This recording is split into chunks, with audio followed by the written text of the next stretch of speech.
অবিশ্বাস্য অতুলনীয় ম্যাচ, প্রশংসার দাবিদার বাংলাদেশের খেলোয়াড়রা।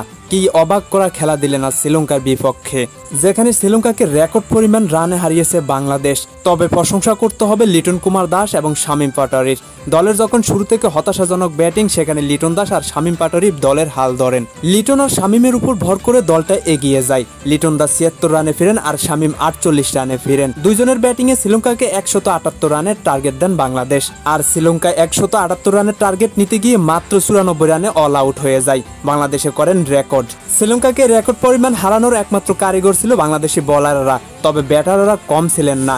লিটন আর শামীমের তো প্রশংসা করার দাবিদারে। অন্যদিকে মোহাম্মদ সাইফুদ্দিন দীর্ঘদিন পর জাতীয় দলে ফিরলেন। তিনিও দারুণ বল করেছেন, নিয়েছেন ২ উইকেট, দিয়েছেন মাত্র ২১ রান। কিন্তু রিশাদ হোসাইনের ছিল অবিশ্বাস্য বোলিং।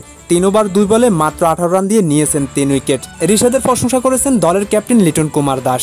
অন্যদিকে বোলিং ব্যাটিংয়ে বাংলাদেশি খেলোয়াড়রা ১০০তে ১০০ দিয়েছেন, কিন্তু এখানে সবথেকে বেশি প্রশংসার দাবি ছিলেন শামীম পাটোয়ারি আর লিটন কুমার দাস। কথায় আছে, লিটনের ব্যাট হাসলে হাসে বাংলাদেশের দর্শক এবং হাসে বাংলাদেশ দলটা। সেটা যেন আজকে সচক্ষে প্রমাণ দিলেন লিটন। অধিনায়কের দায়িত্বটা যেমন পালন করেছেন, তেমন আবার উইকেট কিপারের দায়িত্বটা অসাধারণ পালন করেছেন লিটন কুমার দাস। তাই তো হয়েছেন ম্যান অব দ্য ম্যাচ, পেয়েছেন পুরস্কার। যাই হোক, বাংলাদেশ টি-20 সিরিজের আশাটা এখনো বাঁচিয়ে রাখলেন। অন্যদিকে আরেকটা বিষয়ের কথা শুনলে অবাক হবেন। মোস্তাফিজুর রহমান বাংলাদেশের গত ৭টা টি-20 ম্যাচের মধ্যে মাত্র ২টি খেলেন, সেই ২টিতে বাংলাদেশ জয়ের দেখা পায়। এই বিষয় থেকে বোঝা যায় মোস্তাফিজুর রহমান বাংলাদেশের টি-20 ফরম্যাটের জন্য কতটা জরুরি।